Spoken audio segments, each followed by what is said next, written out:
Get it done now. First off, Houston last night, they stopped the Portland winning streak. What was it, 14? They beat the Trailblazers, so Houston has won 56-70. They're 56-14. They are going to be the top seed in the Western Conference. Houston is a very interesting team. There's a couple of interesting teams. I've discussed this in the NBA postseason once it begins. Cleveland's always going to be interesting, whether they can turn it on and off like a water faucet to see what they can do. Toronto, if this is a different kind of Toronto team, they've won 53 games. Toronto's 53-18. I mean, they're going to win 60 games, Toronto. I mean, is Toronto for real, or are they the same team that's going to crumble when they see LeBron in a playoff series? So that is something you got to keep an eye on. And then, of course, you got Houston sitting there with Golden State. Houston is interesting, too, because you just don't know what to expect out of Houston. D'Antoni is not a great. His teams do not do well in the postseason. I know he likes to claim that they would have gotten to the final that one year if they didn't have the suspension with Stoudemire when they lost to the Spurs up 3-2. Bottom line is they didn't get to the final. I mean, bottom line is they didn't get to the final. So they got to live with that. They obviously have underachieved. Last year they were awful against the Spurs in the second round. They laid an egg. Terrible. And Houston historically, though they did beat the Clippers that one year with that great comeback, which was a shock, Houston, I got to see them now with this group, the way they play, and that was a different Houston team with McHale. I have to see Houston before I believe in them, and I know they beat the Warriors 2 out of 3, and they're all cocky about that. I have to see Houston in the NBA Conference Final really threaten the Warriors before I'm going to sit there and tell you they've had a heck of a year. I've been on that team anyway throughout. I need to see them in that situation. Now, again, they are going to be obviously the 1 seed. They are probably going to play a team like, Minnesota, who won a big game last night against the Clippers, by the way. Keep the Clippers at bay. They're probably going to play a Minnesota or maybe a new, quite possibly they'll take on really Minnesota right now, maybe New Orleans. I guess it's not inconceivable that the Spurs could fall into that spot, but that is who they're going to play in the opening round. Right now, Minnesota's 41-31, Utah's 40, and Utah lost last night to Atlanta, so they had a long winning streak snap. So they're 40-31 too. So they're going to play a team like that in the opening round. They should win, and then in the second round, they're going to play, an OKC. They beat them badly last year, or Spurs. No Leonard, so they should win that. So the Houston's report card is due when they take on the Warriors. And I'm not asking them to beat the Warriors, to, sit there and tell me they've had a good season. I'm asking them to threaten the Warriors. So I'm not even going to go crazy and say if they lose to Golden State, it's had a bad year. No. Be competitive. Be 2-2 after 4 games. Not 3-1. Be 2-2. Put the Warriors in a scenario where they could lose. That's what I want to see Houston do before I'm convinced this system and Harden and everybody else is good enough in a big spot. They've had a hell of a regular season. They've won 27 of 29. They're 27-2 in their last 29 games. They are 27-6 at home. They are 29-8 on the road. They've won 9 of 10, 27. I mean, they've had a hell of a year. 27-29, 9 of 10.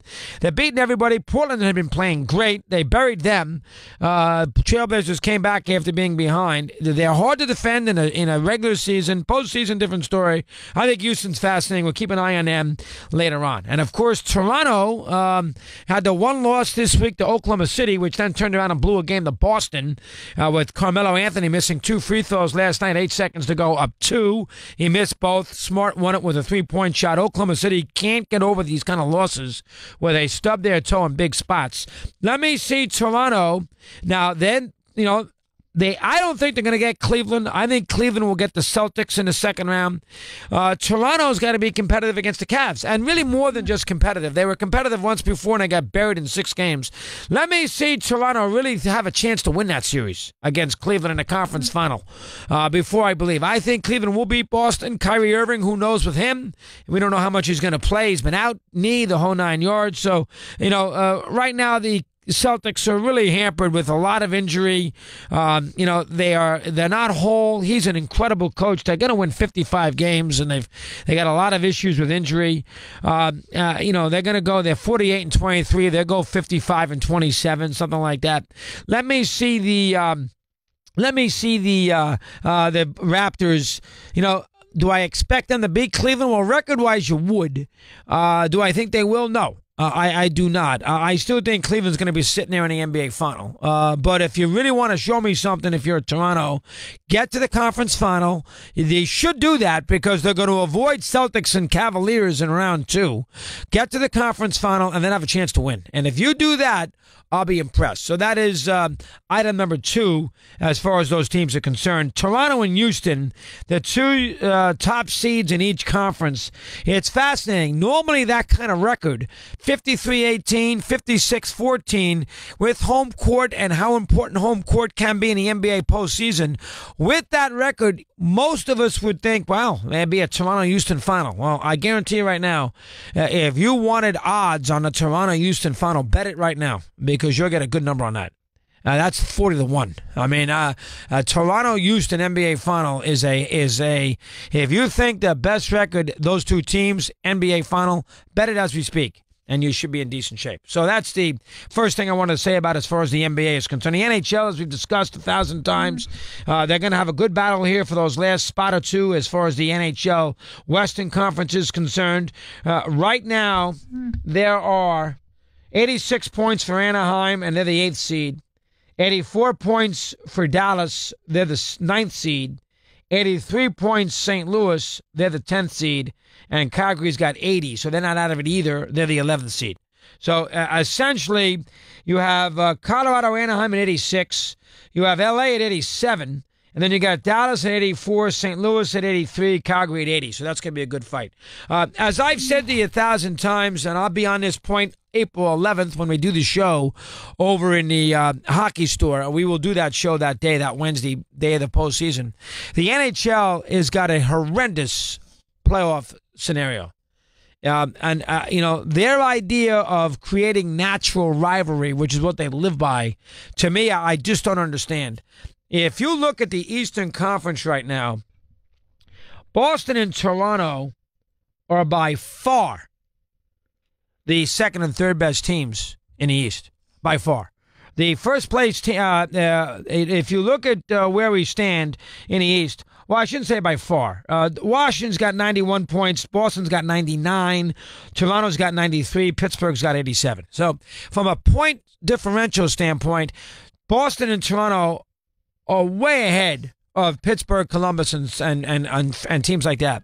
Yet Boston and Toronto are going to play in the first round of the playoffs.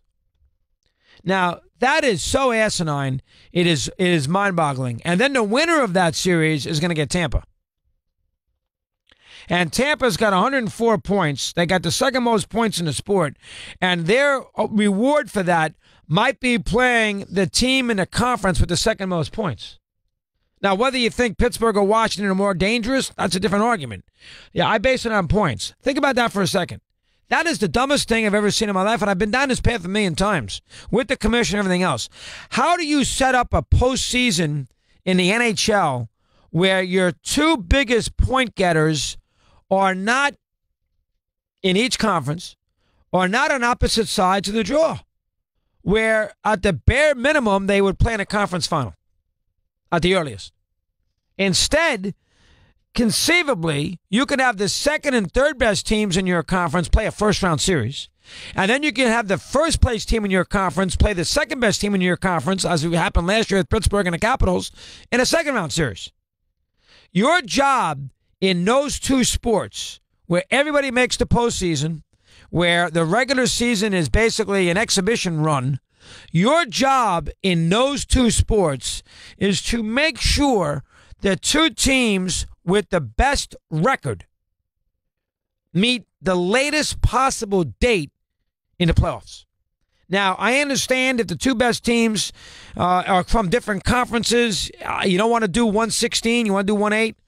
I can understand that. I mean, I love it, but I can understand travel and everything else. You don't want to have, Tampa, play San Jose in the first round because I get that.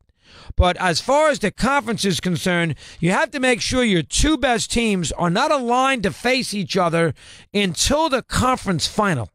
Dallas and San Antonio, about 10 years ago, played in a second-round NBA playoff series in which they had the 2 best records. They switched it, so that could never happen again. The NBA at least was aware of it. The NHL has not done that. And I swear to God, I don't know. I have no idea why. It makes absolutely no sense. How do you have your two best teams play, your second and third best team play in the first round? Toronto was playing Boston in the first round. Those are two good teams. That's a very good team knocked out of the playoffs before you get through April. Why would you do that? 12 after the hour, we continue. Mad Dog Unleashed.